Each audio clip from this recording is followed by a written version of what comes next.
Breaking news చూస్తున్నాం. Kadapa MLA Madhavi Reddy పంతం నెగ్గించుకున్నారు. Mayor Suresh Babu మరోసారి అనర్హత వేటు వేశారు రాష్ట్ర ప్రభుత్వం. అయితే నిబంధనలకి విరుద్ధంగా భార్య కుమారుడి పేరుతో కాంట్రాక్ట్ పనులు చేశాడన్న ఆరోపణలతో సురేష్ బాబు పైన అనర్హత వేటు పడింది. సురేష్ బాబు భార్య జయశ్రీ పేరుపై ఉన్నటువంటి వర్ధిని కన్స్ట్రక్షన్ పేరుతో 34 లక్షల రూపాయల విలువ చేసేటువంటి సిసి రోడ్డు పనులని చేస్తోంది ఆ కన్స్ట్రక్షన్ కంపెనీ పేరిట. ఇక మున్సిపల్ యాక్ట్ 1955 ప్రకారంగా మేయర్ పైన అనర్హత వేటు వేసింది ప్రభుత్వం. గతంలో సైతం ప్రభుత్వం అనర్హత వేటు వేయగా హైకోర్టు నుంచి స్టే తెచ్చుకున్నారు మేయర్ సురేష్ బాబు. ఈ క్రమంలో మేయర్ పై మరోసారి అనర్హత వేటు వేసింది ప్రభుత్వం. సో నిజంగా రెడ్డప్ప గారి మాధవి తన పంతాన్ని నెగ్గించుకున్నారని చెప్పాలి. గతంలో తనకి కనీసం కుర్చీ వేయలేదని చెప్పి నిరసన వ్యక్తం చేశారు, తన గళాన్ని వినిపించారు. సురేష్ బాబు వర్సెస్ రెడ్డప్ప గారి మాధవిగా కడపలో ఒక యుద్ధమే జరిగిందని చెప్పాలి. గతంలో కూడా ఒకసారి అనర్హత వేటు వేస్తే దాని నుంచి స్టే తీసుకొచ్చుకున్నారు. తాజాగా మున్సిపల్ యాక్ట్ 1955 ప్రకారంగా తమ కుటుంబ సభ్యులకి కాంట్రాక్టులు కేటాయించకూడదు, కుటుంబ సభ్యుల పేరిటటువంటి కాంట్రాక్టులు ఉండకూడదనే నిబంధనని ఉల్లంఘించిన నేపథ్యంలో కడప మేయర్ సురేష్ బాబు పైన అనర్హత వేటు పడింది. ఒకసారి గతంలో కుర్చీ కోసం కనీసం ప్రోటోకాల్ పాటించలేదు, తనకి కుర్చీ వేయలేదని ఎంతటి ఒక ఆగ్రహం వెళ్ళగక్కుతూ మాధవి అక్కడ ఆందోళన చేపట్టారు. ఒకసారి ఆ విజువల్ చూద్దాం.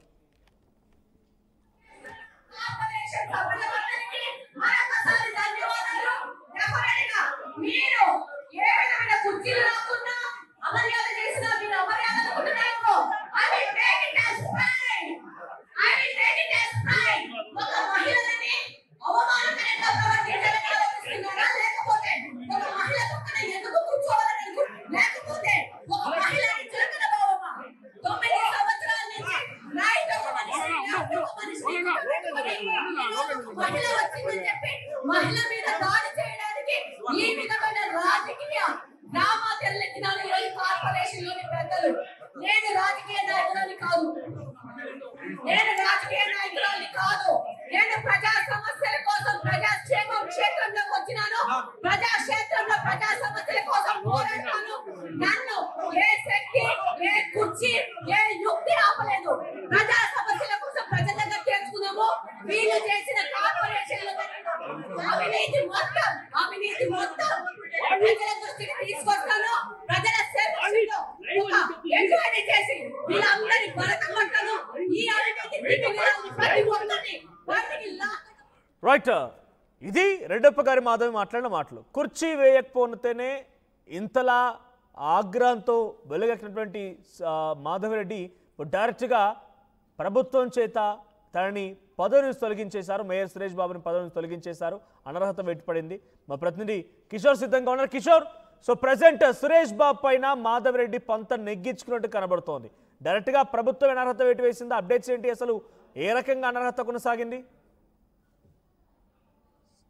ఏదైతే ఎమ్మెల్యే మాధవిరెడ్డి గతంలోనే మేయర్ సురేష్ బాబును పదవిచ్యుతుని చేయడమే భావంగా ఆమె పంతం నెగ్గించుకునే చెప్పాలి. ఈ నేపథ్యంలో కూడా తాజాగా గతంలో ఏదైతే ప్రభుత్వం అనర్హత వేటు వేసిన నేపథ్యం, ఆ నేపథ్యంలో కూడా ఆయన హైకోర్టును ఆశ్రయించి ఆ తర్వాత స్టే తెచ్చుకోవడం జరిగింది. అయితే తాజాగా మరోమారు మేయర్ సురేష్ బాబుకు పై అనర్హత వేటు వేస్తూ కూడా ఈ తాజాగా ఉత్తర్వులు జారీ చేసింది. అయితే ఉత్తర్వులు జారీ చేసినటువంటి నేపథ్యంలో కూడా ఒక్కసారిగా కూడా ఏదైతే కుర్చీ వివాదమే ఇందుకు ప్రధాన కారణం.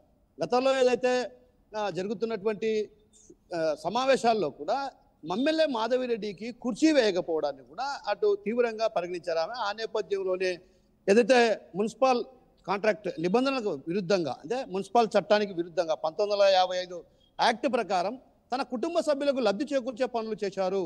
ఏదైతే తన భార్య పేరుట జయశ్రీ, అదేవిధంగా తన వర్ధిని కన్స్ట్రక్షన్కు కూడా భారీ స్థాయిలో అంటే 34 లక్షల రూపాయలకు సంబంధించినటువంటి సిసి రోడ్డు పనులను కూడా దక్కించుకోవడం జరిగింది. ఆ పనులను చేపట్టారు. అందులో అవినీతి అక్రమాలకు అంటే ఓ రకంగా నేరుగా అంటే మేయర్గా ఉన్నటువంటి వ్యక్తి తన కుటుంబానికి కానీ తన కుటుంబ సభ్యులకు కానీ ఎవరికి కానీ లబ్ధి చేకూర్చే పనులు చేయకూడదు అన్నటువంటి భావన అటు ఆ చట్టంలో ఉంది.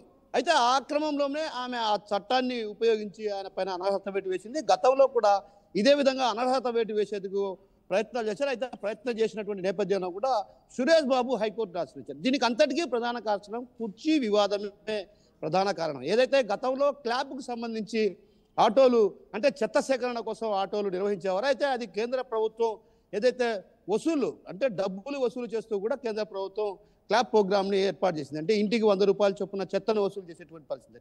అయితే ఆ క్రమంలోనే ఆటోలు తగ్గించడం ఒక రకంగా ప్రభుత్వానికి చెడ్డ పేరు వచ్చే దిశగా కూడా మేయర్ సురేష్ బాబు అడుగులు వేస్తారన్నటువంటి వాదన తెరపైకి వస్తున్నప్పటికీ కూడా ప్రధానంగా ఆమె మాత్రం తనకు కుర్చీ వేయలేదు, తనకు ఘోరమైనటువంటి అవమానపరిచారు, అంటే మహిళను అవమానపరిచారన్నటువంటి వాదన వినిపిస్తూనే గతంలో కూడా ఆమె ఇదే విధంగా ఏదైతే విజిలెన్స్ అధికారులకు కూడా ఫిర్యాదు చేసింది. ఆ ఫిర్యాదు చేసిన నేపథ్యంలోనే ఒక్కసారిగా కూడా మేయర్ సురేష్ బాబుకు నోటీసులు ఇచ్చారు. నోటీసులు ఇచ్చిన తర్వాత ఆయన అందుకు సమాధానం ఇవ్వడం జరిగింది.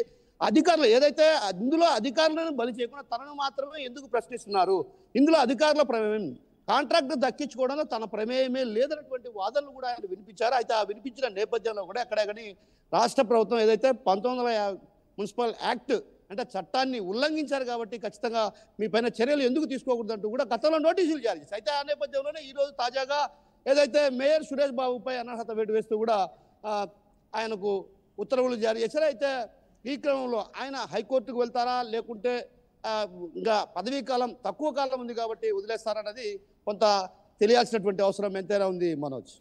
రైట్. సో దీనిపై అటు మేయర్ సురేష్ బాబు రియాక్షన్ ఏంటి?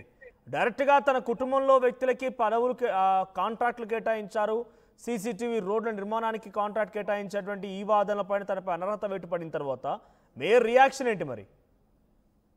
మనోజ్, మేయర్ గతంలో కూడా నేనైతే నా ప్రమేయం లేకుండానే జరిగినటువంటి పనులవి, నా ప్రమేయం ఎప్పటికి కూడా ఉండదు. అసలు తన కొడుకు ఏదైతే కడప కార్పొరేషన్ పరిధిలో కాంట్రాక్ట్ సంస్థకు సంబంధించి రిజిస్ట్రేషన్ చేసుకున్నటువంటి వ్యవహారంలో కూడా తన ప్రమేయం లేదన్నటువంటి వాదనలు కూడా ఆయన గత కొంతకాలంగా వినిపిస్తున్నారు. అదేవిధంగా కాంట్రాక్ట్ పనులు దక్కించుకోవడంలో కూడా తనకు ఎలాంటి ప్రమేయం లేదు, అది కార్పొరేషన్ కమిషనర్కు సంబంధించిన వ్యవహారం. కానీ ఇందులో కేవలం కుర్చీ వేయలేనటువంటి కారణంతోనే తనను తొలగించాలి అన్నటువంటి భావనతో పంతం నెగ్గించుకునే ప్రయత్నాలే చేస్తున్నారే తప్ప ఎక్కడే కానీ తాను ఎక్కడ తప్పు చేయలేదు.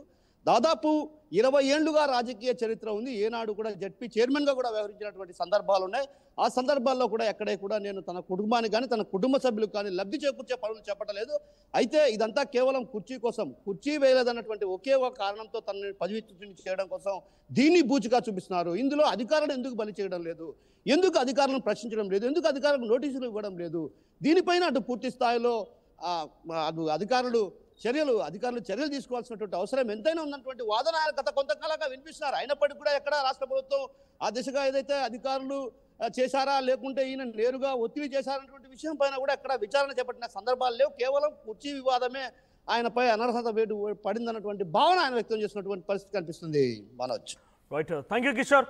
సో మొత్తంగా మాధవిరెడ్డి పంతం నెగ్గించుకున్నట్టు కనబడుతోంది. సురేష్ బాబుపై అనర్హత వేటు గతంలో వేసినప్పటికీ అది కోర్టు ఇన్వాల్వ్మెంట్తో ఆగిపోయింది. ఈసారి అనర్హత వేటు ఖాయమైనట్టుగా కనబడుతోంది. నిబంధనలకి విరుద్ధంగా భార్య కుమారుడి పేరుతో కాంట్రాక్ట్ పనులు చేశాడన్న ఆరోపణలపైన సురేష్ బాబు అనర్హత వేటు పడింది. సురేష్ బాబు భార్య జయశ్రీ పేరుతో వర్ధిని కన్స్ట్రక్షన్ సంబంధించినటువంటి పేరుతో 34 లక్షల రూపాయలు విలువ చేసిన సీసీటీవీ రోడ్డు పనులని చేపట్టారు. కాబట్టి ఈ నేపథ్యంలో మున్సిపల్ యాక్ట్ 1955 ప్రకారంగా మేయర్పై అనర్హత వేటును కొనసాగించారు ప్రభుత్వం.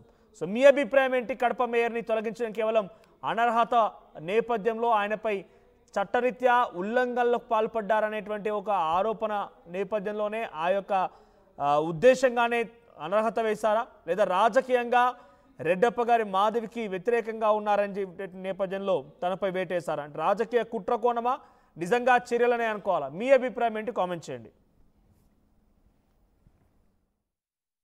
ఈసారి కూడా టైంకే కన్స్ట్రక్షన్ చేసాం, బిల్డింగ్ కూడా స్ట్రాంగ్ చేసాం, క్లయింట్స్ ని సాటిస్ఫై చేసాం, గుడ్ విల్ కూడా ఇంప్రూవ్ చేసాం. ఏం చేసామో కాదు, ఇంకేం చేయాలో ఆలోచించండి. ఇంకేం చేయాలి? పెయింటింగ్ ఇంకా వేయలేదు, మర్చిపోయారా? అన్నీ బాగానే చేస్తున్నాం, పెయింటింగ్ దగ్గర మాత్రం ఫెయిల్ అవుతున్నాం. లాస్ట్ టైం పెయింట్స్ కోసం పెద్ద కంపెనీ దగ్గరికి వెళ్తే వాళ్ళ థర్డ్ పార్టీ కాంట్రాక్ట్ని అసైన్ చేశారు. వాళ్ళ 8 months డిలే, 20% ఓవర్ బడ్జెట్ కూడా అయింది. ఈసారి తప్పు అస్సలు చేయకూడదు. పెయింటింగ్స్ విషయంలో పర్ఫెక్ట్గా ప్లాన్ చేయాలి. ఏం చేద్దాం? పెయింట్స్ అప్లై చేసేది ఒకరు, అప్లై చేసేది ఇంకొకరు. వీళ్ళందరినీ డీల్ చేయడమే పెద్ద హెడ్ఏక్. అయితే ఇంక మనమే పెయింట్లు వేసుకోవాలి. లేదా పెయింటింగ్ ప్రాసెస్ మొత్తం చేసిచ్చి ఒక పర్ఫెక్ట్ పార్ట్నర్ అన్నా ఉండాలి. టెక్నో పెయింట్స్ లాగా. టెక్నో పెయింట్సా? ఎస్, నాకు కూడా రీసెంట్గానే తెలిసింది. పెయింట్స్ తేవడం నుంచి గోడ మీద వేయటం వరకు మొత్తం ఒకే టీం చూసుకుంటుంది. మిడిల్ మ్యాన్ ఉండరా? ఉండరు. So no quality loss. 5,000 plus skill పెయింటర్స్తో 1,250 plus corporate projects, 26,000 plus government schools paint చేశారు. అది కూడా all over India. Wow, third parties కూడా ఉండరు కాబట్టి మనకు డెడ్ లైన్స్తో కూడా ప్రాబ్లం ఉండదు.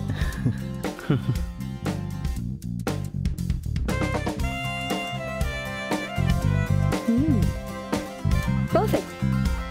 From the factory to the wall, Techno Paints does it all.